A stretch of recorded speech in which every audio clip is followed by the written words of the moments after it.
갑자기 박수까지 쳐주시니까 몸둘 바를 모르겠습니다. 우리 옆에 있는 분들하고 인사하시죠. 제가 매년 그리고 매주 인사하자고 하면 우리 한국교회 성도님들 참 고집이 있으신 것 같아요. 잘 안 해요. 특히 말로는 더 안 해요. 그래서 제가 요즘 방법을 바꿨습니다. 말하지 마시고요. 이렇게 인사하도록 하겠습니다. 옆에 분 보시면서. 네.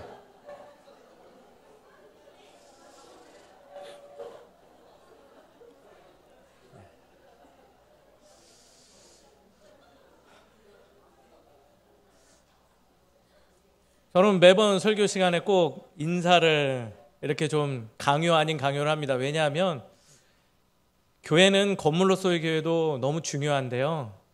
우리가 각자가 주님의 터 위에 있는 교회라 생각되어지기 때문입니다. 서로의 몸된 교회를 살피는 게 신앙의 시작 아닐까요? 그래서 조금은 매주 보는 사이라 할지라도 말이 없더라도 이렇게 잠깐 그리고 눈인사라도 해서 서로의 교회들을 작은 교회들을 이렇게 서로 돌보시는 우리가 모두가 되었으면 좋겠습니다. 저는 지금 휴가 기간이에요. 휴가 기간.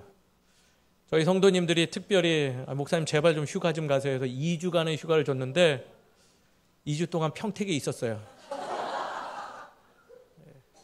이게 고기를 먹던 사람이 고기를 먹어야지 고기 맛을 잘 알듯 자주 놀러 가봤어야지 아는데 휴가를 가려고 봤더니 수련회 장소만 자꾸 이렇게 보고 있더라고요. 질색팔색해요, 아내가. 우리가 뭐 수련 받으러 가냐고. 그래서 안 되겠던지 아내가 저를 끌고 갑자기 하루는 어디를 갔습니다. 어디 갔을까요? 극장에 갔어요, 극장. 생각해보니까 평택으로 이주해 와서 개척하고 8년 동안 아내랑 단둘이 영화를 본 적이 없더라고요. 제가 생긴 게 조금 잘할 것 같이 생기지 않았나요? 근데 되게 못합니다. 무슨 경상도 남자 같아요. 서울 사람인데 경상도 남자 같아요. 그냥 뭐 못 이긴 척하고 좋게 끌려가면 될 거를 뭐 이런 걸 보냐고 하면서 갔다가 혼자 울고 왔어요. 제가 작년 초에 갱년기 판정 받았거든요. 남성 갱년기 무섭습니다. 조심하십시오. 호르몬 측정하면 바로 나오더라고요. 영화 제목 뭘까요? 무슨 영화 봤을까요? 예? 옹알이를 굉장히 많이들 하시는데 크게 말씀해 주셔도 예? 사랑의 핫주픽이요? 주여. 예, 다행인 것 같습니다. 저희 아내가 픽을 한 영화는 행복의 나라라는 영화예요. 행복의 나라. 박정희 대통령 시해 사건을 모티브로 한 어떤 그 에피소드, 그 시해 현장에 가담했던 뭐 영화 속의 인물로는 박대령이라는 인물의 그 어떤 에피소드를 담은 영화예요. 저희 성도님 이런 얘기하니까 얼굴 표정이 굳어지시는 분들이 있더라고요. 혹시 좌파 빨갱이 목사 아닌가? 다시 한번 말씀드리는데 내용을 모르고 끌려갔어요. 그러고 봤죠. 그리고 이거 정치 영화 아니야 라고 했는데 뭐 했다? 울고 왔다라는 거예요. 내용을 잠깐 소개하자면 그럽니다. 박 대통령을 시해한 거기에 가담한 박대령이라는 인물이 한 명이 있어요. 그리고 그는 잡혔죠. 그리고 신정부 안에서 그는 재판을 받게 되는데 정치적인 이유로 이 사람은 꼭 죽여야 되는 사람이 됐어요. 근데 그를 살리겠다고 변호사들이 일어났고 아무도 맞지 않는데 한 변호사가 그를 살리겠다고 변호합니다. 근데 이 변호사가 재밌어요. 눈길이 갔어요. 왜 그럴까요? 배우가 조정석이라서요? 아니에요. 그 배우가 그 변호인의 그 뒷배경을 얘기를 그 영화에서 하는데 개척교회 목사 아들이래요. 문득 그래서 더 관심이 갔죠. 근데 이 변호사가 참 가관이에요. 뼛속까지 세속적인 변호사예요. 이기기 위해서 타협을 잘하고 무언가 수단과 방법을 안 가리는 변호사. 근데 이 박대령이라는 인물은요, 뼛속까지 군인 정신이 투철하고 상관의 명령에 복종하고자 몸부림치는 그런 인물이에요. 이 둘이 만난 거예요. 그리고 이 둘의 대화와 선택들이 영화의 주된 내용입니다. 6가지 변호사인 이 변호사는 결국은 그래도 모진 성숙된 모습으로 애써서 이 박대령을 살릴 수 있는 마지막 하나 방법을 구해와요. 절대 권력자로부터 딱 한마디만 하면 살려주겠다는 약속을 받아요. 뭘까요? 나는 원하지 않았는데 모르고 참여했습니다. 그 말. 그러면서 박대령을 설득하기 이렇게 하죠. 누가 뭐라고 하지 않아. 눈 한번 딱 감고 이거 받아들여. 그러면 아내도 만나고 애도 다시 만나서 가정으로 돌아갈 수 있어. 그러니까 이거는 뭐 고민할 거 아니야. 받아들여. 박대령은 근데 어떻게 했을까요? 그럼 마지막 변론 때 이런 말을 해요. 나는 대한민국 군인으로서 시간을 되돌려 그 시점으로 돌아가도 상관의 명령에 따라서 동일한 결정을 하겠습니다. 라고 죽음을 받아들이죠. 눈물이 왈칵 쏟아졌어요. 영화가 감동이 돼서요? 아니에요. 문득 제가 요즘 잊고 살았던 한 부분이 엿보였기 때문에 갑자기 공명을 일으키면서 눈물이 왈칵 쏟아졌죠. 제가 마지막으로 평택시민교회에서 설교한 게 한 반년 전인 것 같아요. 그때 이후로 호되게 좀 모진 시련을 당하고 왔어요. 60명이 좀 넘게 예배를 드리던 공간에서 절반이 사라지셨죠. 여러 가지 제 잘못도 있겠지만은 여러 가지 참 대장 역할, 자기 주장을 하려고 하시는 분들이 등장을 하면서 교회가 좀 휘청거리기 시작했어요. 휘청거릴 때 꼭 이런 분들이 있으시더라고요. 적당히 타협하고 적당히 고소하고 누가 욕하지 않으니까 그 선택을 해서 좀 해서 있는 사람들 보존하라, 이런 것들이 많이 와요. 그때 무엇을 선택해야 될까? 이 고민에 빠졌더니 신앙의 마음이 굳어진 게 아니라 목사임에도 불구하고 갈대와 같이 좌로 우로 흔들려지면서 마음이 공허해지기 시작한 거예요. 외롭고. 그게 최근까지였어요. 계속. 내가 제대로 가는 게 맞는가? 내가 지금 뭐하고 살아가는 거지? 여러 가지 고민에 빠졌었죠.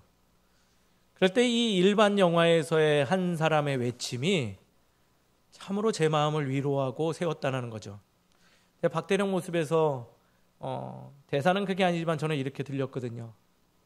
나는 하나님의 사람으로 하나님께서 내게 옳다한 결정을 내 굳건히 붙들고 가겠습니다. 저는 사실 오늘 설교하러 왔다기보다는 그냥 한 신앙인으로서 신앙의 간증을 하러 왔다 생각하고 있습니다. 뭔가 좀 더 나은 위치, 목회자라는 직분의 위치에서 뭔가 성도님들에게 가르친다라는 의미보다는 저도 한 신앙인으로 이렇게 몸부림치고 살아요. 이렇게 몸부림치는 가운데서 하나님께서 이것을 원하시는 것 같아서 저는 이것을 선택하려 합니다라는 이야기를 하고 싶어서 오늘 이 자리에 섰습니다. 사랑하는 성도님 여러분, 오늘 말씀 속에서 제가 무엇을 선택하고자 하는지 발견하셨으면 좋겠어요. 그리고 지금 오늘 헌신 예배를 드리는 지금 우리 아름다운 우리 성교회 3여 성교회 분들, 저랑 비슷한 결의 고민들을 하는 시기들이라 생각되어집니다. 오늘의 말씀으로 위로받고 힘을 얻으셔서 그 나아가는 신앙의 길 속에서 흔들림 없는 주의 사람으로 온전히 나아가시기를 주의 이름으로 축원드립니다. 말씀을 한번 살펴보죠. 오늘 고린도전서의 말씀은요, 간단한 얘기예요. 고린도 교회에 문제가 발생했어요. 풍파가 발생했죠. 저희 교회인들한테 많이 질문해서 잘 아는데 여기도 시민교회 성도님도 잘 알 것 같아요. 고린도 교회가 얼마큼 큰 교회였을까요? 혹시 알고 계신 분 계실까요? 엄청 크다. 손 한번 들어보시죠. 엄청 크다. 대형 교회다. 눈치로 봐서 아닌 것 같으니까 아무도 손 안 드세요. 네. 되게 적다. 한 50명 미치다. 손. 이건 또 아닌 것 같아서. 사실 고린도 교회가요, 초대교회 중에서 상당히 큰 교회로 들어갑니다. 근데 고린도 교회 규모는요, 성도가 약 한 40에서 60명 사이의 정도의 교회래요. 지금 이 공동체에 분란이 일어났어요. 어떤 분란? 오늘 말씀을 보니까요, 당파 싸움을 하기 시작한 거예요. 내가 맞네, 내가 맞네, 이쪽 파가 맞네, 이 목사님의 이야기가 맞아? 아니야, 이 목사님의 이야기가 맞아? 하고 싸우고 있었던 거예요. 적은 인원이지만 지금 현대교회가 가지고 있는 모든 문제를 총체적으로 갖고 있던 교회가 고린도 교회예요. 거기에 따라 각자 입장에 따라서 싸우고 있을 때 그 소식을 들은 사도 바울이 그들에게 편지 보낸 내용이 오늘의 내용이죠. 근데 그 내용이 굉장히 은혜가 돼요. 그들을 나무라지 않아요. 나무라기보다는 조금은 우리가 공감할 수 있는 내용을 담아서 보내고 있는 거죠. 그는 말합니다. 아볼로파, 바울파 중요한 게 아닙니다. 하물며 씨 뿌리는 이 그리고 물 주는 이 중요한 거 아닙니다. 물론 중요하지 않아서 중요하지 않다는 게 아니에요. 상대적인 게 있어요. 뭘까요? 오늘 말씀을 보니까 그거보다 더 중요한 이가 있음을 기억하세요. 바로 자라게 하시는 하나님입니다. 여기서 첫 번째로 위로가 됐어요. 우리는 때로는 신앙생활을 할 때 자꾸 명분과 합리적인 걸 따질 때가 있죠. 그래서 열심을 다해서 열심히 신앙생활을 해요. 그러나 그게 때로는 올무가 돼서 우리를 넘어뜨리곤 합니다. 왜냐하면 결과물이 우리가 생각한 것만큼 좋은 게 오지 않거든요. 일반 성도님들은 이렇게도 하죠. 신앙생활 열심히 하면 우리 애들 대학도 좋은 데 가고 사업도 번창하고 복받고 잘 될 거라고 생각해요. 신랄하게 질문하지만 그런 적이 더 많나요? 저는 신앙생활 해보니까요, 열심히 할수록 좋은 거 별로 안 생겨요. 하나님의 사람으로 살려고 했더니 더 장애물도 많고 힘들고 어려움들이 많죠. 바른 것을 선택하려고 하면 오히려 질책받아요. 때로는 넘어져요. 그래서 거기에서 자꾸 포기하고 싶고 공허한 마음이 들죠. 그러다 결과적으로 뭘 잃어요? 우리 마음에 나를 자라게 하시는 하나님 아버지의 마음을 잃어버릴 때가 너무 많아요. 그리고 신앙생활에 매진할 때가 있죠. 근데 지금 사도 바울이 그 얘기하는 거예요. 당신들이 얘기 틀렸어, 이 얘기하는 게 아니라 두 파들의 말들도 많겠지만 하나 기억하십시오. 우리 다 중요하지만 더 중요한 일이 있습니다.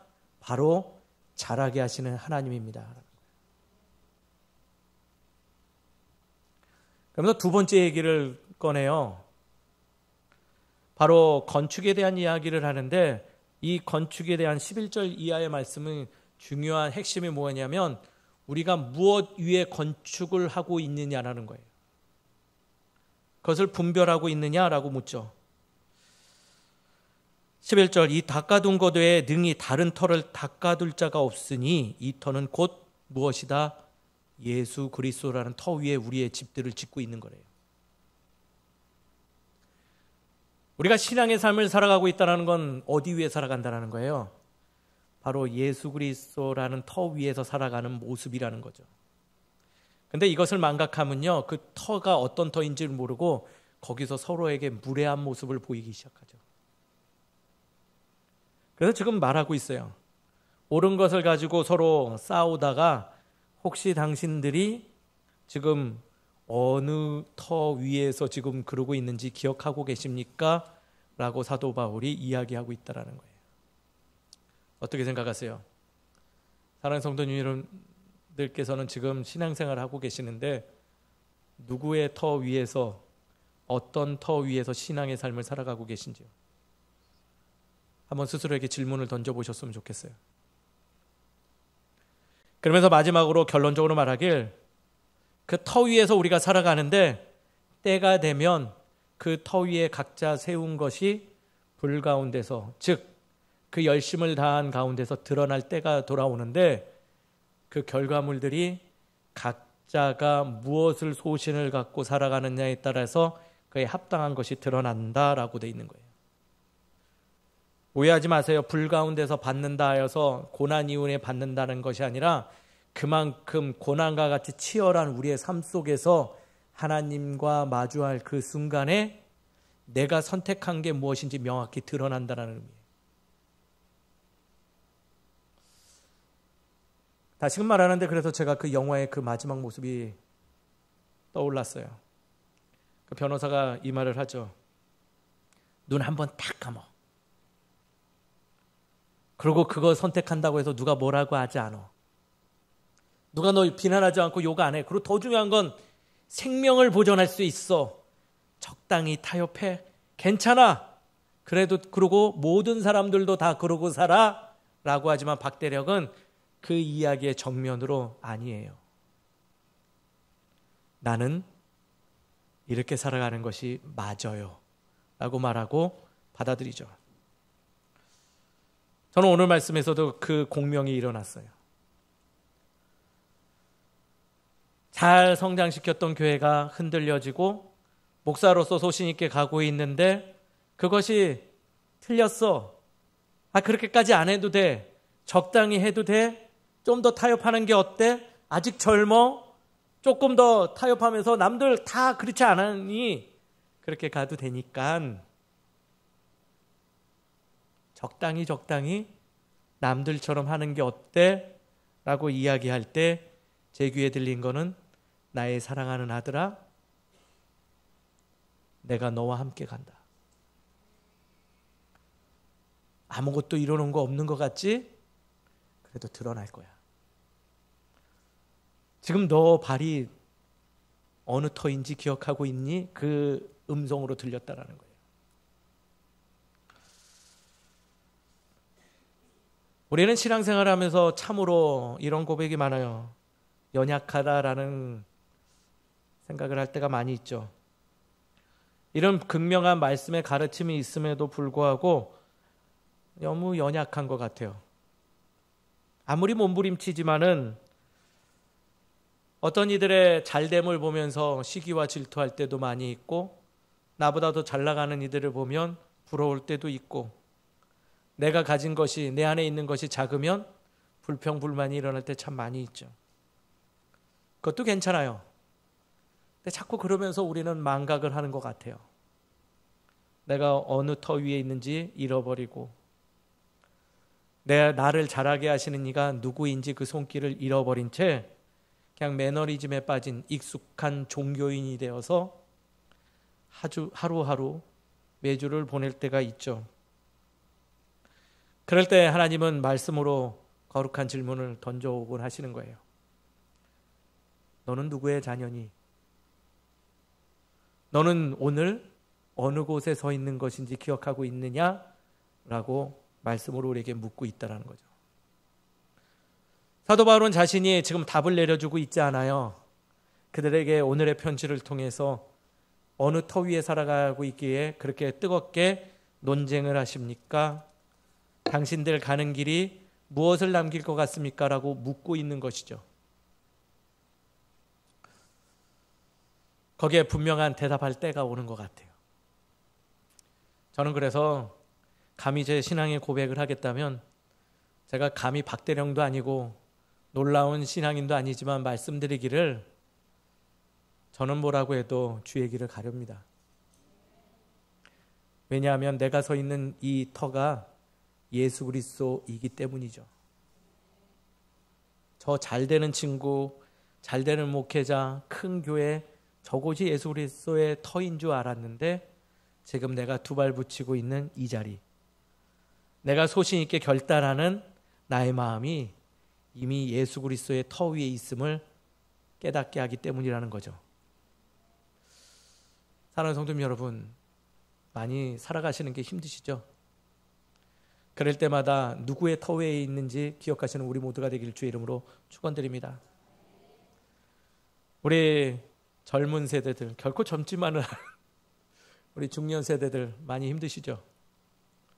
그래도 우리를 자라게 하시는 그 하나님이 계시고 우리를 터 위에 세워주시사 불 가운데서 우리가 선택한 귀한 것들을 드러나게 하시는 그때가 오실 줄 믿습니다. 꼭 기억하세요. 그러면 조금은 흔들리는 마음이 붙잡혀지고 조금은 성숙된 신앙인의 모습으로 세워지더라고요. 제가 요즘 그런 마음으로 살아가고 있으니 요즘 저희 교회 성도님들이 이런 말씀 많이 해주세요. 목사님, 생긴 건 그대로인데 그래도 요즘 더 성숙해지신 것 같아요 라고 얘기해요. 칭찬인지 아닌지는 몰라도 그래도 이왕이면 좀 잘생겼다는 소리는 듣고 싶은데 그 얘기는 죽었다 깨어나도 안 나올 것 같아도 좋은 쪽으로 받아들이고자 합니다. 왜냐하면 나는 예수 그리스도의 터 위에 살아가는 동네 흔한 목사이기 때문이죠. 오늘의 말씀을 적용하여서 우리가 이 점은 좀 염두에 두면서 우리의 삶 속에서 꼭 신앙의 삶을 이끌어갔으면 좋겠어요. 첫 번째는요, 제가 계속 강조하듯이 지금 우리가 무슨 터 위에 살아가는지 좀 기억하는 우리 모두가 됐으면 좋겠습니다. 맹모삼천지교라는 말 알죠? 아세요? 아세요? 진짜 아세요? 그러면 여쭤볼게요. 그 내용의 주제가 뭐예요? 자녀를 위해서 좋은 데로 이사 가라는 거예요? 아시는 분 한번 얘기해 주세요. 그 예화의 주제가 뭘까요? 왜 꿀먹은 버니기들이? 맹모삼천지교,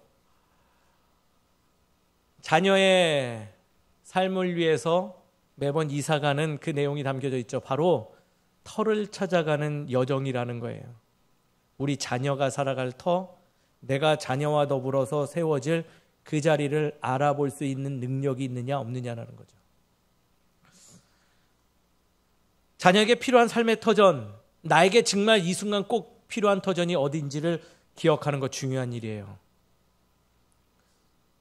살아가시는 터전이 예수 그리스도이십니까? 질문을 던지세요.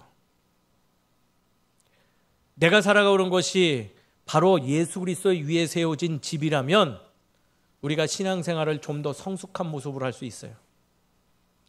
근데 우리는 망각하는 순간 모양 빠지는 일들을 벌이죠. 여기 시민교회 앞에도 횡단보도 있는 거 아세요? 여기 있죠. 신호등 있죠. 아주 마음에 찔리는 질문 하겠습니다. 신호등 100% 지키시는 분 아무도 없으세요? 이게 더 놀랍네요. 저희 교회 앞에는요, 제가 믿음의 그 횡단보도라는 게 있어요. 여기 시민교회 횡단보도보다 3분의 2 정도 더 짧은 횡단보도예요. 아주 무단횡단하기에 따봉이에요, 따봉. 그냥 막 마음이 무단횡단을 할 수 있도록 이끌어주는 마음이죠. 근데 거기에 신호등이 있어요. 제가 바보같이 캠페인을 거기서 맨날 벌이죠. 무단횡단 안 해요. 왜냐하면 내 교회 터전이 예수 그리스도 위에 있다 생각하니 보는 눈이 있는 것 같아서 거기서 무단횡단을 안 해요. 거기서 있으면 참 여러 가지 일들을 겪습니다. 무슨 일 겪을까요? 무단횡단하는 사람들이 저를 버러지 보듯이 쳐다봐요. 뭐야? 왜 저래? 그 눈길 때로는 막 마음을 흔들리게 합니다. 그럴 때마다 기억해요. 여기가 주님께서 내게 주신 목회 자리야? 예수 그리스도 터 위야? 그러면서 거기서 결단을 하죠. 하루는 저녁에 나갔는데 두 자매가 거기서 서 있어요. 근데 언니가 되는 친구가 휙 넘어가더라고요. 그랬더니 걔가 동생을 향해서 야 빨리 넘어와 또 와. 누가 본다고 그래. 넘어와 막 그러는데 그 동생의 입에서 뭐라고 하냐면 신호등이 있잖아. 여기서 어떤 아저씨도 맨날 서 있어 그러더라고요.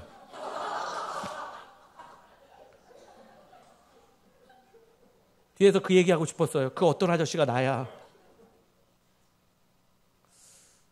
터를 기억하고 그 자리에서 몸부림치고 살아갔더니 나와 같이 살아가는 이들이 등장하기 시작해요.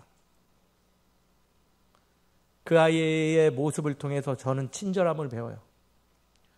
저를 수없이 보면서 길을 무단횡단했던 그들로부터 무례함을 느꼈었는데 그 어린아이의 말 한마디, 그 모습을 통해서 친절함을 배웁니다. 우리가 신앙생활하면서 정말 무례한 사람 많이 만나요. 그러면서 우리도 무례함으로 대할 때가 많이 있죠. 그게 옳은 모습일까요? 저는 그걸 해결할 방법은 하나라고 봐요. 내가 지금 무슨 터 위에 있는지 기억을 하면 좀 더 서로에게 친절한 성숙한 모습을 보이는 삶을 살아가지 않을까 생각되어집니다. 그래서 오늘 말씀을 적용해서 첫 번째, 터를 기억하는 삶을 살아가는 우리 모두가 되기를 축원드립니다. 두 번째는요, 질문하는 삶을 살아가셨으면 좋겠어요. 질문. 요즘 대기업의 인재가 어떤 친구들을 인재라고 하시나요? 아는지 알고 계시나요? 명문대학교 나온 친구 인재라고 안 해요. 요즘에 인재는요, 질문을 잘하는 자를 좋은 사원으로 인정해요. 질문을 잘하는. 아무거나 묻는 거 아니에요. 성숙하고 때와 시기가 맞는 적당한 절기의 말을 잘하는 그런 질문을 하는 사원이 우수 사원이에요. 생각해보니 이 사회는 좋은 질문을 통해서 성장했어요. 양질의 질문은요, 답은 정해지지 않아도 성숙된 삶을 이끌어가면 우리가 너무나 잘 알고 있는 일반적인 상식이죠. 일반적 상식은요, 신앙의 상식에도 통해요. 신앙도 동일하다는 의미예요. 저는 이렇게 말씀드리고 싶어요. 질문 없는 신앙은 죽은 믿음이다. 신앙생활하면서 질문하세요. 스스로에게. 때로는 질문이 필요해요. 하나님, 내가 정령 잘 가고 있습니까? 내가 이 고난을 가운데서 무엇을 보아야 합니까? 내가 무엇을 깨달아야 됩니까? 답을 얻지 않아도 그 질문을 통해서 우리의 영혼이 살아날 줄 믿습니다. 거룩한 질문하세요. 저는 이 아픔의 시간 동안 참 많은 질문을 했어요. 목사, 하나님, 내가 진짜 목사로서 살아가고 있는 거 맞습니까? 나는 지금 어떤 자리에서 목회하고 있는 것입니까? 그럴 때마다 말씀으로 응답해 주시더라고요. 어려움이 있으세요? 무엇을 하십니까? 하나님께 질문을 하세요. 그러면 답을 주실 줄 믿습니다. 마지막은요, 오늘 말씀을 들어 우리가 삶 속에 적용해야 될 거 바로 분별하는 삶을 살아갈 줄 아는 거예요. 왜 그러냐? 오늘 두 당파 싸움하는 이들의 모습을 보면요, 간접적으로 느껴지는 게 있어요. 스스로 자신이 뭐하다라는 거야. 내가 맞았다, 내가 다 이루었다라는 생각이 전제되어 있기 때문에 사도 바울은 초반부터 말하죠.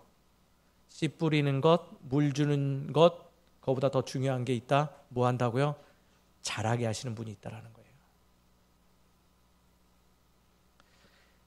내가 다 했다라는 거와 하나님이 하셨음을 분별할 줄 아는 신앙인이 성숙된 신앙인이에요. 우리 성도님들이 인생을 다 세우셨나요? 하나님이 인도하신 줄 믿습니다. 하나님이 하셨어요. 그것을 먼저 기억할 때 내가 애쓰고 열심을 다한 것들이 하나님의 형상으로 선하게 드러나는 것입니다. 우리는 이를 분별할 때 우리의 자리에서 바른 사명자의 예배자의 모습을 갖출 수 있는 거예요. 여전히 내 안에 내가 강해서 본연의 사명을 감당하지 못하고 잊고 있는지는 한번 살펴보시기 바랍니다. 분별하세요. 그리고 생각을 전환하세요. 내가 했다가 아니라 하나님이 하셨다. 이 말을 했더니 덮어놓고 자기가 해놓고 또 다 하나님이 했다고 하시는 분들도 있더라고요. 아니에요. 그건 분별이 아니에요. 하나님이 하셨음을 알아보는 것은 인내와 섬김과 배려로 가능한 거예요. 하나님이 하시는 일은요, 내가 했다고 말하지 않아도요, 이미 남들이 나의 삶을 보면서 깨달아 알 수 있는 모습들인 것이죠. 하나님이 하셨음을 기억할 때 우리에게 이것들이 보여요. 내가 감당해야 할 일들이 보여요. 어려운 상황에서 내가 감당할 수 있는 힘이 발생해요. 그리고 또 용기 없는 내가 용기를 내서 하나님 것을 선택할 수 있는 지혜로운 모습을 발휘할 수 있다는 거죠. 이게 바로 분별력 있는 삶으로 전환된 모습이라는 거예요. 부끄럽지만 제가 요즘 이렇게 살려고 몸부림치고 있습니다. 기도로 응원해 주세요. 부끄러운 목사입니다. 저도 바른 신앙인으로 목회도 감당하고 바른 신앙을 지켜갈 수 있도록 생각나실 때마다 기도해 주십시오. 또 이런 동네 흔한 목사 위해서 기도하시는 분들 당연히 우리 지체와 시민교회 모든 부분을 놓고 기도할 줄 믿습니다. 그리고 그렇게 지역사회에서 함께 성장하고 함께 주의 형상을 드러내는 참으로 주님께서 기뻐하시는 교회, 그 교회를 이루는 우리 모두가 되기를 주의 이름으로 축원드립니다. 말씀을 정리하죠. 삶은 결코 녹록지 않습니다. 빡빡합니다. 오르막길 같아요. 받아들이십시오. 그러나 상심하지는 마십시오. 왜냐하면 우리의 두 발은 예수 그리스도 터 위에 있습니다. 그리고 우리를 반드시 자라게 하시는 그분이 있기 때문에 성장할 것입니다. 그러니 이것을 꼭 기억하며 분별력 있는 삶으로 하나님께 거룩한 질문을 드리며 살아가는 우리 모두 되기를 주의 이름으로 축원드립니다.